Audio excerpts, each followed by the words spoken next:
Bonjour à tous, j'espère que vous allez bien. Aujourd'hui, je vais vous présenter le scénario que j'ai moi-même inventé.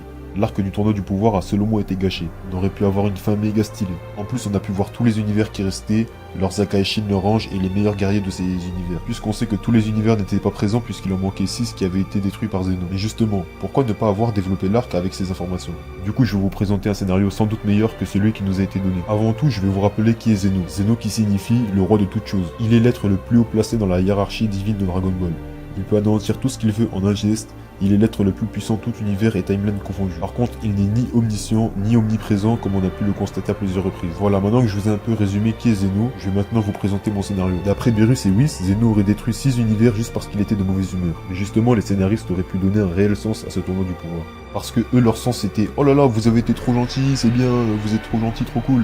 Vous avez demandé à faire revenir tous les univers, c'est trop cool, c'est trop gentil. » Mais ça c'était trop facile et du coup ça veut dire qu'il y a eu tout ce bordel et tous ces combats pour rien. Alors imaginez lors du combat entre Goku et Jiren, un ancien ange qui faisait partie des univers détruits par Zeno autrefois, fasse son apparition pendant le combat final et qu'avec lui il ramène des antagonistes surpuissants dans l'optique de se venger de Daishinkan et de Zeno. Et aussi de se débarrasser de tous les êtres divins dans tous les univers, mis à part les Kaioshin. Car leur but serait de révolutionner le monde de Dragon Ball en détruisant puis en rebâtissant le monde comme bon leur semble, grâce au pouvoir des Kaioshin. Pour s'y prendre, on va prendre l'ange survivant qu'on va nommer Canet. Son univers étant détruit, Canet ne meurt pas. Car comme on le sait, lorsqu'un univers est détruit, il ne reste plus rien mis à part l'ange qui disparaît lorsque son Akaishin meurt, puis revient dès qu'un autre reprend les fonctions. Par je ne sais quel moyen, Canet réussit à revenir dans un autre univers qui était toujours en place. Il possédait toutes ses capacités et pouvoirs d'ange, mais restait très prudent et très discret car si un être divin apprenait qu'il a réapparu alors que l'univers dans lequel il se trouve actuellement possède déjà un ange, il serait détruit pour de bon ou alors ses pouvoirs lui seraient retirés. Canet, plein d'amertume envers le système, mit en place un plan pour renverser le pouvoir en place. Il se déplaça d'univers en univers pour trouver des Makaioshin issus du fruit doré, ce qui assurait à Canet que ce sont les Makaioshin les plus puissants qu'il pourrait trouver. Un beau jour, Canet en rencontra un, s'appela Moro. Il fut déjà très puissant dès son jeune âge. Canet l'entraînera alors pendant plusieurs années, puis il lui enseigna comment devenir de plus en plus puissant. Cette méthode n'était autre que le bouffage de planètes. Canet emmena Moro dans plusieurs univers et plusieurs timelines grâce à un anneau temporel qu'il avait réussi à voler. Après avoir bouffé plusieurs planètes dans le plus grand des calmes et sans trop éveiller de soupçons, Canet et Moro approchèrent plusieurs autres Makaioshin qui deviendront par la suite leurs alliés. Ayant passé des siècles à se nourrir de planètes et à s'entraîner avec Canet, tous ses alliés atteignirent un niveau démentiel,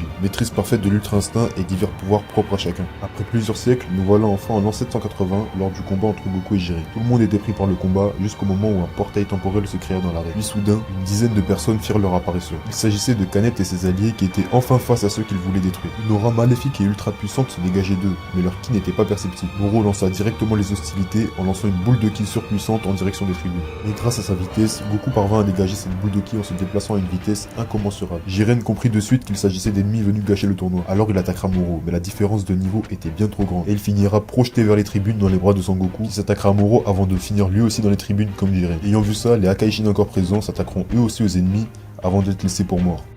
À la grande surprise, même Beerus n'était pas de taille. Les autres, impuissants face à la situation, resteront paralysés de panique. Seuls Vegeta, Toppo, Gohan, Krillin et Piccolo tenteront une offensive avant de se faire éjecter tous en même temps par un allié de Moro. Les Zeno, mis à l'abri par leur garde, n'auront aucune information de ce qui se trame. Quant au Daishinkan, il reconnaîtra son fils, mais il sera encerclé par 4 Makaioshin bien vénères, bien énervés là, afin de ne pas prendre part à la situation. Puis vint le moment où Moro et Canet dévoilèrent leur plan à ceux qui étaient encore conscients. Canet s'écria « Nous sommes venus tout renverser et vous devez payer pour vos injustices ». Moro, qui avait juré fidélité à Canet, enchaîna en disant Beerus n'est plus ce qu'il était à ce que je vois. C18 répliqua Qu'est-ce que vous avez en tête? Un des sbires de Canet lui répondit sur un ton arrogant. Nous allons tout détruire. Canet l'interrompt en s'écriant Nous allons effectivement tout détruire, mais après ça nous rebâtirons un système incorruptible qui ne permettra pas que des univers innocents soient détruits sans raison. Le Daishinkan répondit C'est donc votre objectif. Je ne vous laisserai pas faire. Puis il attaqua les 4 sbires qui l'encerclaient et il en extermina 2 mais fut ensuite stoppé par les 2 autres. C17 revenu tentera une attaque surprise sur Canet qui esquivera sans même regarder. Canet se téléportera derrière lui puis lui cassera le bras comme C18 l'avait fait à Vegeta autrefois. Puis il revint face à ceux qui étaient encore conscients et leur dit Cédez-nous les Kaioshin sans discuter, on ne s'en prendra pas à vous. Ce qu'on veut c'est juste Ferme ta gueule, arrête de nous baratiner et retourne d'où tu viens, s'écria Freezer plein de rage. Moro lui fit goûter son coude puis Freezer gagna les tribunes à son tour. Bien, je peux m'exprimer tranquillement maintenant. Nous allons détruire le système en place pour en rebâtir un autre qui sera incorruptible. Pour ça, nous avons besoin des Kaioshin pour recréer comme bon nous sommes. Moro s'écria Bah alors, qu'est-ce que vous attendez pour vous avancer? Puis le Kaioshin de l'univers 7 se rendit en disant: ils sont beaucoup trop forts, il est mieux pour tout le monde qu'on se range tranquillement et qu'on leur obéisse. Vegeta relevant la tête lui dira: idiot, tu comptes vraiment leur obéir? Tu es faible et trop lâche pour te battre, alors tu te plies à leurs désirs. Canet conclut en disant: vous avez 1 an pour profiter, mais au terme des 12 mois, vous devrez vous rendre. Autrement, nous viendrons vous prendre par la force. Ceux qui tenteront de nous arrêter seront anéantis. Ils se retirèrent en passant à nouveau dans un portail temporaire, laissant la reine dévastée, les meilleurs guerriers qu'il restait en PLS et surtout, personne n'avait d'informations sur eux. Mis à part Canet qui était autrefois un ange, donc le fils du Daishinkan. Et voilà, c'est terminé. Bon, j'espère que ça vous aura plu. Moi j'ai inventé ce scénario, après c'est à vous d'imaginer la suite. Hein. Imaginez la suite, mettez en commentaire, ou alors ceux qui veulent parler avec moi, il y a Discord dans la description. J'ai mis mon Discord, après je l'ai mis aussi dans la description de ma chaîne. Donc voilà, ceux qui veulent parler, bah venez, hein, on va parler tout ça. Et voilà, du coup dites-moi si vous avez aimé ou pas.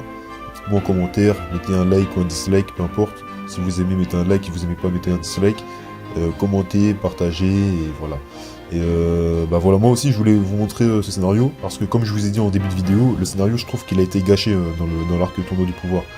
Il aurait pu être bien, il y a eu des bons épisodes et tout, et ils auraient pu faire un vrai bail, en ramenant des ennemis ultra puissants qui viennent comme ça à la fin du tournoi, avec des objectifs, un background et tout. Après c'est vrai que j'ai pas dosé sur le niveau des ennemis là, c'est vrai que niveau ange c'est vraiment fort. Mais justement, ils sont pas venus tout niquer tout de suite, ils ont laissé 1 an au protagoniste où ils auraient pu en profiter, en allant chercher des mecs ultra forts comme Broly par exemple, et je sais pas, les entraîner avec le Daishinkan par exemple, et voilà, atteindre un bon niveau pour être capable de se fight le jour J. Voilà, du coup n'hésitez pas à partager, liker, commenter, tout ça, et voilà. Et comme j'ai dit, ceux qui veulent parler sur Discord, bah mon Discord il est dans la description, ou dans la description de ma chaîne aussi. Et je vais faire des lives quelquefois sur des combats fictifs comme, je sais pas, par exemple Minato contre Itachi, ou des trucs comme ça en fait, des combats fictifs sur la chaîne je vais en faire. Du coup, ceux qui veulent participer, bah venez sur Discord, vous me dites. Et puis voilà, comme ça on s'organise ça. Donc voilà, de quelques lives le soir, des trucs comme ça, combats fictifs et tout, ou alors même des débats, hein, peu importe. Mais voilà, je vais faire quelques lives des fois, même ceux qui veulent jouer à Storm 4 ou à Xenoverse 2, je sais pas, FIFA, GTA, n'importe. Vous me dites de toute façon, il y a mon Discord, après voilà. Donc j'espère que ça vous aura plu du coup. Et encore une fois, n'hésitez pas à liker, vous abonner, partager, commenter tout ça. Et voilà, sayonara.